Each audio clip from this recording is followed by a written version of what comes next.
नाजरीन इकराम अस्सलाम वालेकुम। यू प्लस यूट्यूब चैनल में खुश आमदीद।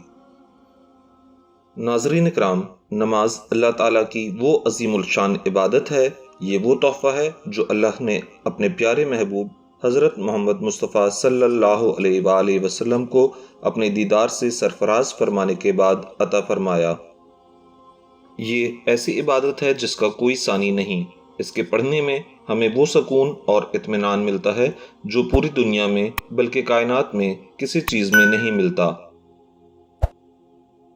नाजरीन, जब एक मुसलमान नमाज पढ़ता है तो वो अल्लाह ताला से इतना करीब हो जाता है कि उसकी मेराज हो जाती है। नमाज के हवाले से ही नाजरीन, आज की इस वीडियो में हम आपको एक ऐसी वीडियो दिखाएंगे जिसे देखकर आप भी हैरान हो जाएंगे और बेइख्तियार सुबहान अल्लाह कह उठेंगे। नाजरीन, अल्लाह रब्बुल इज़्ज़त की ज़ात पर भरोसा एक ऐसी चीज़ है कि फिर उसे किसी चीज़ का खौफ या गम नहीं रहता। नाजरीन, हल्का सा ज़लज़ले का झटका महसूस करते ही लोग खुले आसमान की तरफ दौड़ते हैं। लोग अपने घरों, दुकान और दफातर से बाहर निकल जाते हैं कि कहीं दीवारें या छत हम पर ना गिर जाएं। मगर नाजरीन, हम आपको एक ऐसी वीडियो दिखाने वाले हैं जिसे देखकर आप भी हैरान हो जाएंगे और सुबहान अल्लाह और अल्लाह अकबर कहे बिना ना रह सकेंगे। नाजरीन, जब सन 2018 में इंडोनेशिया में एक बहुत ही ज़ोरदार ज़लज़ला आया तो पूरी मस्जिद की दीवारें हिलने लगीं, मगर नमाज पढ़ाने वाले इमाम साहब अपनी जगह से ना हिले। जब ज़लज़ला शिद्दत इख्तियार करने लगता है तो इमाम साहब अपना एक हाथ मस्जिद की दीवार पर रख लेते हैं और कुरान पाक की तिलावत जारी व सारी रखते हैं।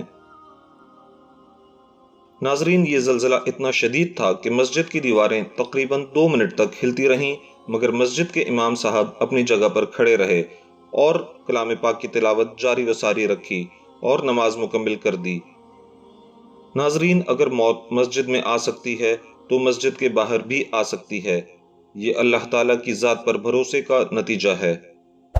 हज़रत उमर रज़ी अल्लाह ताला अन्हु से रिवायत है कि सरकार दो आलम सल्लल्लाहु अलैहि वसल्लम ने इरशाद फरमाया कि नमाजी जब अपनी नमाज में मशगूल हो जाता है तो अपने रब से सरगोशी करता है। नमाज चेहरे का नूर है, नमाज बख्शिश का ज़रिया है। अल्लाह ताला से दुआ है कि अल्लाह ताला हम सबको 5 वक्त की नमाज बाजमात अदा करने की तौफीक अता फरमाएं। आमीन सुम्मा आमीन। नाजरीन, आप सबसे गुजारिश है कि आप सब भी नीचे कमेंट सेक्शन में आमीन और सुबहान अल्लाह ज़रूर लिखें। वीडियो अच्छी लगी हो तो लाइक करें, अपने दोस्तों के साथ ज़्यादा से ज़्यादा शेयर करें और हमारे चैनल को सब्सक्राइब करके बेल आइकन को भी प्रेस कर दें ताकि हमारी हर नई आने वाली वीडियोस आपको मिलती रहें।